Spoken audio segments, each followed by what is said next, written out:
Hello friends, today we are going to discuss about the larynx, which is very important organ.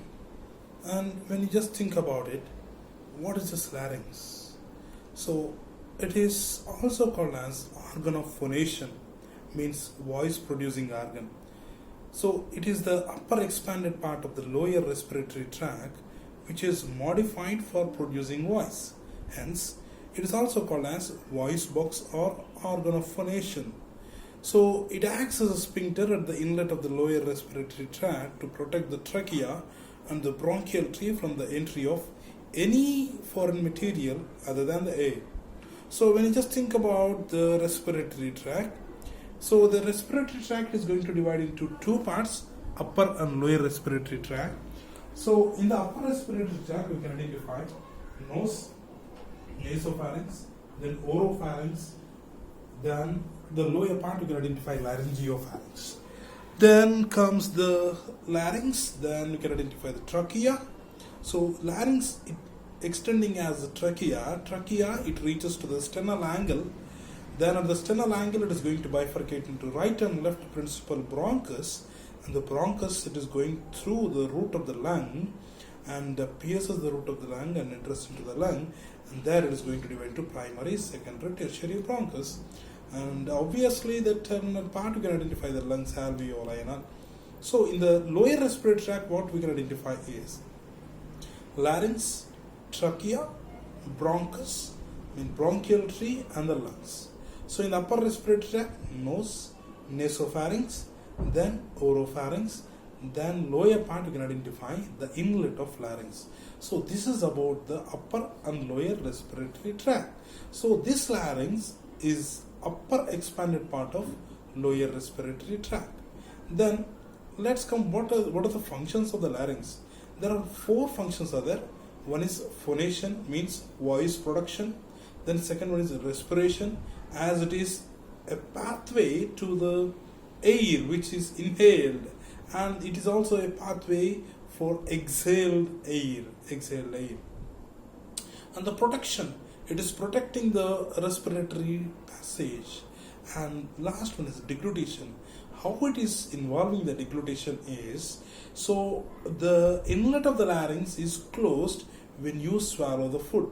So when you swallow the food, that food has to go into the esophagus, not to the respiratory tract. So that is the reason our elders, they used to say that you should not speak when you are eating. So what happens when you speak while you're eating is, when you speak while you're eating, the food particles, they may enter into the respiratory tract and leads to some other complications. So that is the reason. So we should not speak when you are eating. And that's what I just want to explain, how it is involving in deglutition function. Then next comes what is the location and extent of it. So the location and extent, when you just think about the location, it is situated in the anterior midline of the upper part of the neck in front of the laryngopharynx. Then it is extending from the root of the tongue. I will show you, don't worry about the root of the tongue where it is present. You just listen this and then I will show you in the picture. So it is extending from the root of the tongue to the trachea and lies in front of third, fourth, fifth and sixth cervical vertebrae. However, in children and females it lies a little higher level. So that is about the location and extent. Let me show you the diagram. So how it is extending from the root of the tongue. So in this diagram we can identify, so one is root of the tongue. So we can identify the sagittal section.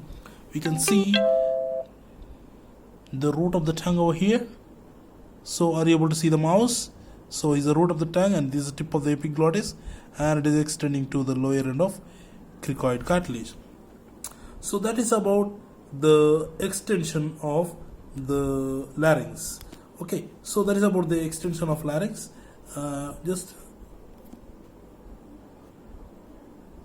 Yes. Then coming to the cervical vertebrae. So it is, just try to see the cervical vertebrae where it is present. So in this sagittal section we can identify the sagittal section is a C3, C1, C2 here, and C3, C4, C5 and C6. Here is a cricoid cartilage. So that is the extension of the larynx. Situation and extension of the larynx.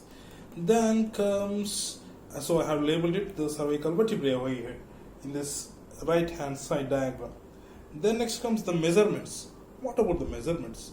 So the measurements of the larynx, in the case of males, it is 44 mm the vertical diameter, transverse diameter is about 43 mm, and anterior-posterior diameter is about 36 mm. Whereas in the case of females, it is 36 mm vertical, 41 mm transverse, and anterior-posterior it is about 26 mm. These are the measurements of the larynx. So here you can see that the vertical diameter, anterior-posterior diameter, and here you can identify the transverse diameter. Then coming to the skeleton of the larynx. The skeletal framework of the larynx consists of a series of cartilages. So already we knew that how the cartilages are present when you dissect the costal cartilages. So you know very well about the cartilages, how they are present. They are the modified connective tissue. So these cartilages are the series of cartilages. They are forming a skeletal framework to form the larynx. So all the cartilages are connected with each other by the help of ligaments, some synovial joints, intrinsic muscles, cricovocal and quadrate membrane, and every structure internally they are lined by mucous membrane. That is about the skeletal framework. Let us see what are the cartilages are present, how they are present. So it is composed of 9 cartilages. In the 9 cartilages, 3 are paired cartilages and 3 are unpaired cartilages. 3 are paired. So in these 3 paired cartilages, 3 paired cartilages and 3 unpaired cartilages. First we will see the unpaired cartilages. Unpaired cartilages are thyroid, cricoid and epiglottis, whereas the paired cartilages are arytenoid, carniculate and the cuneiform cartilages. So these are the paired and unpaired cartilages which are forming the larynx. They are forming the skeletal framework of the larynx. Now let us see one by one how the cartilages are present. So first and foremost thing, I will show you, then I will explain one by one. So this is about the unpaired cartilage called as the epiglottis. Okay, there's a leaf-shaped cartilage called as epiglottis, and then here is thyroid cartilage, it is a shield-shaped cartilage. Then it is cricoid cartilage, it is a ring-shaped cartilage. Then arytenoid cartilage, it is a triangular or pyramidal in shape.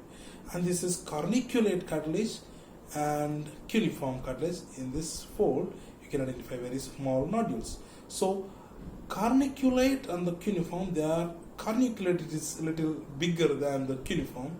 Cuneiform is small nodule which is present in aryepiglottic fold. What is this aryepiglottic fold? I will explain you in next further slides. Then first comes to the thyroid cartilage. So the thyroid cartilage is a shield-shaped cartilage. Yes, coming to the thyroid cartilage. So thyroid cartilage, it is the shield-shaped cartilage which is present at the level of C4 and C5. It is present opposite to C4 and C5 vertebrae. Then coming to the thyroid cartilage, it is the largest of all the laryngeal cartilages, and it is the most prominent and acts as a shield to protect the larynx from the front side. Then it is consisting of quadrilateral laminae. Right and left laminae, they are in the shape of quadrilateral. They meet in front, I mean the midline, anterior midline, and they form an angle. This angle is called as laryngeal prominence or thyroid angle or Adam's apple. So these are 3 words you remember.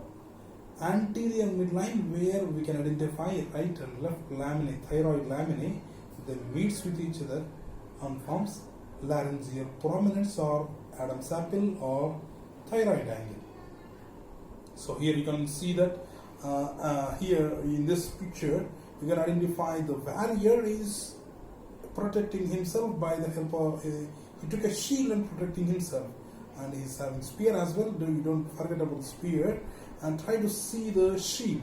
In the same way, the shield, the shape, thyroid cartilage is protecting the respiratory passage. And here you can identify the shape of right and left thyroid laminae, how they are meeting with each other in the midline. So in the first image, you can identify right and left laminae, they are meeting with each other at the midline, called as thyroid angle or laryngeal prominence or Adam's apple. So then you can identify in the second diagram, you can identify a small notch. I have labeled it. So this notch which is present at the midline, this notch is called as superior thyroid notch, or simply you can call it as thyroid notch. Then comes the angle. What is about this angle? How much angle is present? So it is 90 degrees thyroid angle or Adam's apple laryngeal prominence is about 90 degrees in the case of males, 120 degrees in the case of female. Then, as we have discussed, the V-shaped superior thyroid notch which is present above this thyroid angle. Then we are taking just one laminate to try to show you. I just took one laminate. So which side it might be? So it is a left side thyroid laminae, and let us see the borders and surfaces of this thyroid laminae. So each laminate is quadrilateral, as I have said you earlier. It is having 4 borders and 2 surfaces. One is superior border, inferior border, anterior and the posterior. Let me show you this. This is superior border, and here is inferior border, and this is anterior, and here it is posterior border. And external surface, entire this surface is called as external surface, and inside obviously that is internal surface. Then coming to the superior border. So superior border of each laminae is concave posteriorly, and here we can identify convex anteriorly, concave posteriorly and convex anteriorly. And entire superior border is giving attachment to a membrane called as thyrohyoid membrane.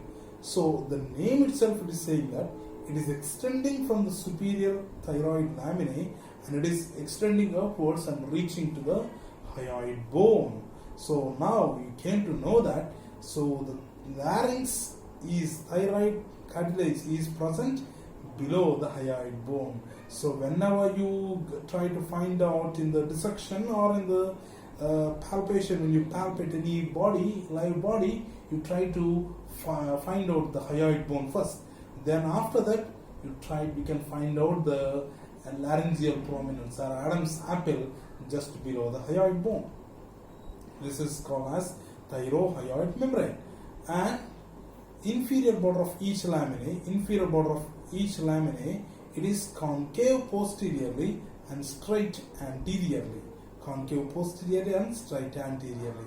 Then the 2 parts are separated by a tubercle. You can identify a small tubercle over here. So this tubercle is called as inferior thyroid tubercle. And here is, I'm just showing you the 2 parts of it. At the inferior border, concave posteriorly and straight anteriorly, and this is the tubercle called as inferior thyroid tubercle. Then anteriorly already have discussed about it, called as laryngeal prominence. Then inferior border already have discussed. So inferior border attachment. So superior border we have discussed, thyrohyoid membrane. And what about the inferior border? Inferior border, it is giving attachment to a fibrous band, conical fibrous band, and this conical fibrous band which is extending down and reaching to the cricoid cartilage. And this membrane, fibrous band, it is going to thicken at the middle, and this part is called as conus elasticus. And rest of the border, it is giving attachment to a muscle called as cricothyroid muscle. And here I am showing you conus elasticus, the thickened part of the fibrous band, conus elasticus. Then anterior border, that is thyroid angle, we have discussed about it, 90 degrees in the case of males, 120 degrees in the case of females. Then comes the posterior border. The posterior border is thick and rounded and receives the fibers of stylopharyngeus and the palatopharyngeus. Here you can identify the two fibers, two sets of fibers, stylopharyngeus posteriorly and the palatopharyngeus, which is extending from the palate to the pharynx, called as palatopharyngeus. Then comes the superior cornu. What is this cornu? So, superior cornu or the superior horn, which is a long, narrow, which is curving upwards and backwards and medially and ends in the conical apex to which the lateral thyrohyoid ligament is attached.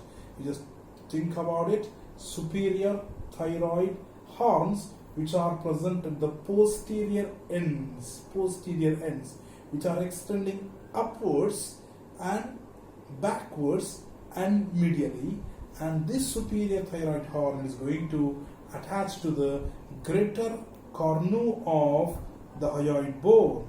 So greater cornu of hyoid bone by the help of a ligament called as lateral thyrohyoid ligament. So this lateral thyrohyoid ligament is nothing but the thickening of the thyrohyoid membrane, which is giving attachment, which is attached to the superior border of the thyroid laminae. Then comes the posterior border. What happens to the posteriorly? So the posteriorly, the right and left laminae, they diverge, and their posterior borders are prolonged as slender horns. Already have discussed about this superior thyroid horns and inferior thyroid horns. I will explain you shortly. This is posterior laminae, how they diverge, and the superior thyroid horns and inferior thyroid horns. So the inferior thyroid horns, what happens to the inferior thyroid horns is, so inferior thyroid horns, they which are extending downwards and medially, and this inferior thyroid horns, they are going to articulate with the cricoid cartilage and forms synovial cricothyroid joint. And comes to the next thing is at the external surface. So we have discussed about the four borders: superior, inferior, anterior and the posterior. Now we are going to discuss about the surfaces, two surfaces, and what the features are present on the two surfaces. On the external surface, we can identify a line which is extending downwards. So this oblique line which is extending downwards from a tubercle which is present just in front of the superior thyroid horns, you can identify a tubercle called as superior thyroid tubercle and inferior thyroid tubercle which is present at the inferior border. So connecting these two tubercles, an oblique line which is extending downwards. So this is the oblique line. I have already labeled on this. You can see clearly. And here is superior thyroid tubercle and this is inferior thyroid tubercle. Then comes what are the attachments of it. So below the larynx, so sternothyroid muscle which is extending upwards from the sternum and reaches to the oblique line below, means lower part of the oblique line which is giving attachment to sternothyroid, and upper part of the oblique line which is giving attachment to two muscles. One is thyrohyoid anteriorly, thyropharyngeus posteriorly.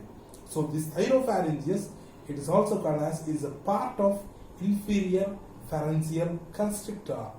Okay, these two muscles, remember. I will show you in this diagram in the coronal section. You can see clearly how the sternothyroid which is attaching to the oblique line below, above thyrohyoid muscle fibers, and posteriorly, as I said earlier, what is this muscle fibers which are attaching to it? It is thyropharyngeus muscle fibers. Thyropharyngeus muscle fibers.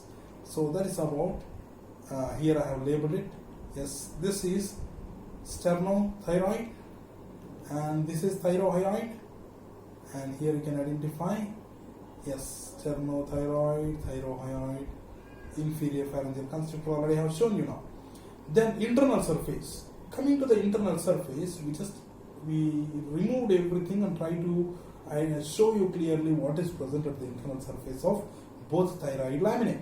So at the internal surface of thyroid laminae, we can identify a ligament is present called as thyroepiglottic ligament.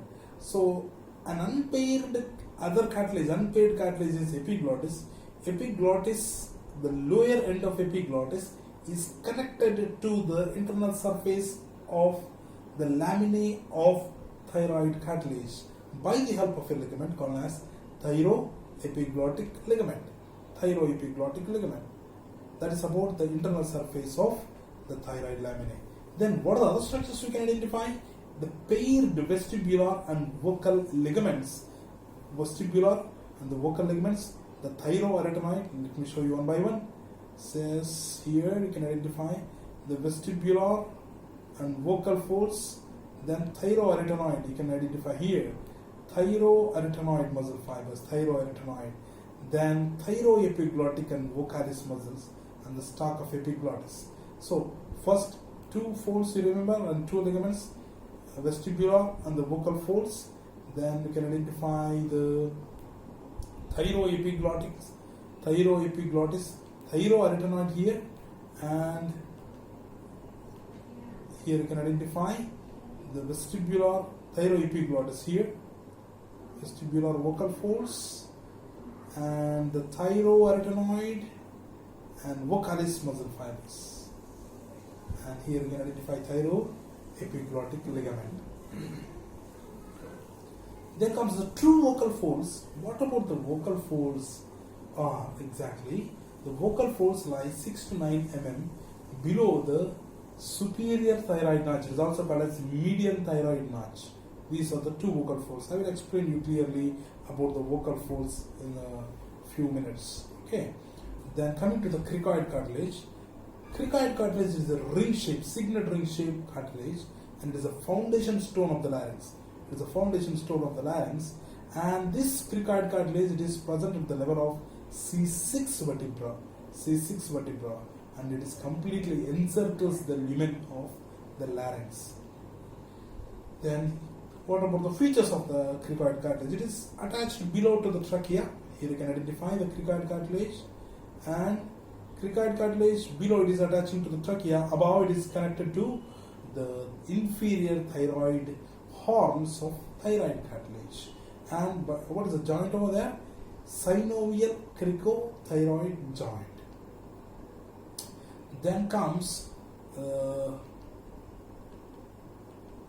the arytenoid cartilage, posterior part of the cricoid cartilage. It is giving attachment to the arytenoid cartilages. So arytenoid cartilages, they are pyramidal in shape. They are resting over the posterior part of the cricoid cartilage. Posterior part of cricoid cartilage. Then coming to the parts of the cricoid cartilage. Parts of cricoid cartilage, anterior part is narrow. So this anterior part is narrow. This anterior part is called as arch, and posterior part is broad. This posterior part is called as the lamina. Okay, posterior part is called as lamina, anterior part is called as an arch. So you don't get confused with the laminae of thyroid cartilage and lamina of cricoid cartilage. Thyroid cartilage, anteriorly we can identify the thyroid laminae, and here in the cricoid cartilage, posterior part is broader and it is called as lamina, arch and the lamina. Then comes to the anterior arch. So this anterior arch, it is having two lips, outer lip and the inner lip. So this image I am showing you from the superior view to show you the two lips of anterior arch of cricoid cartilage, outer lip and inner lip. So the outer lip, it is giving attachment to lateral cricoarytenoid muscle fibers. Lateral cricoarytenoid muscle fibers. Here you can identify outer lip is giving attachment to lateral cricoarytenoid muscle fibers, and which part of arytenoid cartilage they are fusing, I will show you in a few minutes. Okay. Then inner lip it is giving attachment to a membrane called as cricovocal membrane. Cricovocal membrane, and this cricovocal membrane is also called as vocal ligament. So inner lip, it is giving attachment to cricovocal membrane. So here you can identify how the cricovocal membrane extending from the inner lip of cricoid cartilage and is extending upwards, and is running towards the internal surface of thyroid laminae, and it is running posteriorly, and it is reaching to the vocal process of arytenoid cartilage. Okay, so again in a few minutes I will explain you about the arytenoid cartilage and the parts of arytenoid cartilage. Then it will be clear how the vocalis muscle, cricovocal membrane or vocal ligament is extending. Okay, then coming to the posterior surface of lamina. So as I said earlier, posterior broad part of cricoid cartilage is called as lamina. This lamina presents a median ridge. Let me show you this median ridge. Yes, this is the median ridge.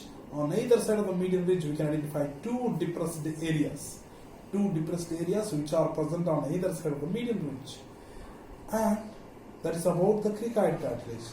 Then moving forwards and try to find out the epiglottis. It is a leaf-shaped cartilage.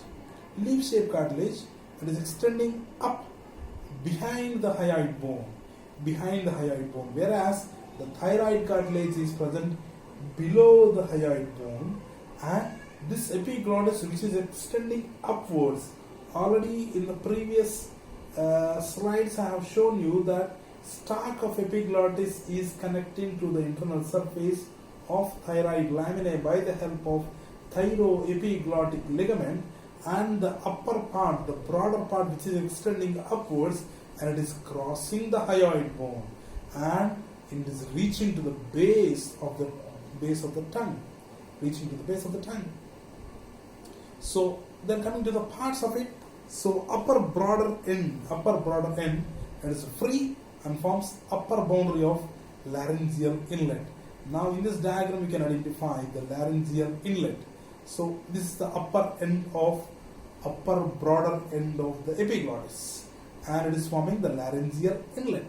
Then stalk is pointed and connected to the posterior surface or internal surface of the laminae of thyroid cartilage by the help of a ligament called as thyroepiglottic ligament.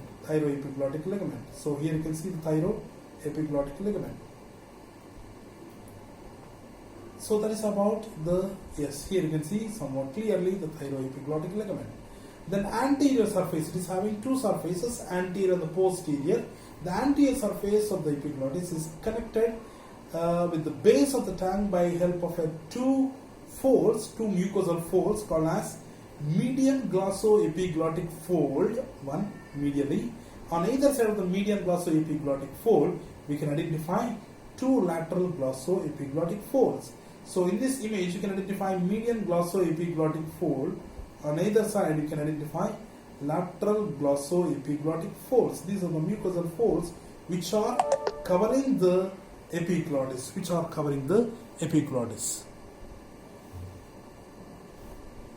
Then comes, here median glossoepiglottic and lateral glossoepiglottic folds. So the depression on each side of the median glossoepiglottic fold is called as vallecula.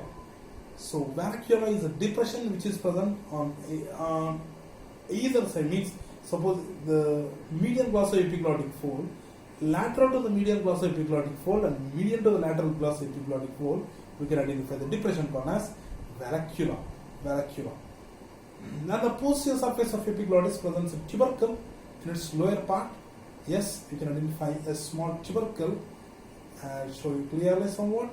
Its sides are attached to the apex of arytenoid cartilages, and this is covered by the mucous membrane, and these folds are called as aryepiglottic folds. Here you can identify. So we are seeing from the posterior aspect to find out the aryepiglottic folds. Aryepiglottic folds means at the either side, two lateral ends of the epiglottis is connected to the apex of arytenoid cartilages, and this is covered by the mucous membrane, and this fold is called as aryepiglottic fold. Simply mucous membrane is not covering that, but the muscle is present inside, they call as aryepiglotticus muscle. That muscle is covered by the mucous membrane, and it appears like a fold called as aryepiglottic fold. Then comes to the arytenoid cartilages. Arytenoid cartilages, these are the paired cartilages which are present, which are resting on the lamina of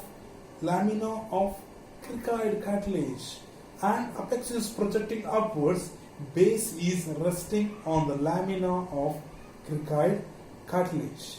Okay, then here the parts of arytenoid cartilage, each, if you take one arytenoid cartilage, it is pyramidal in shape, apex is projecting upwards and medially, and base is resting on the lamina of cricoid cartilage.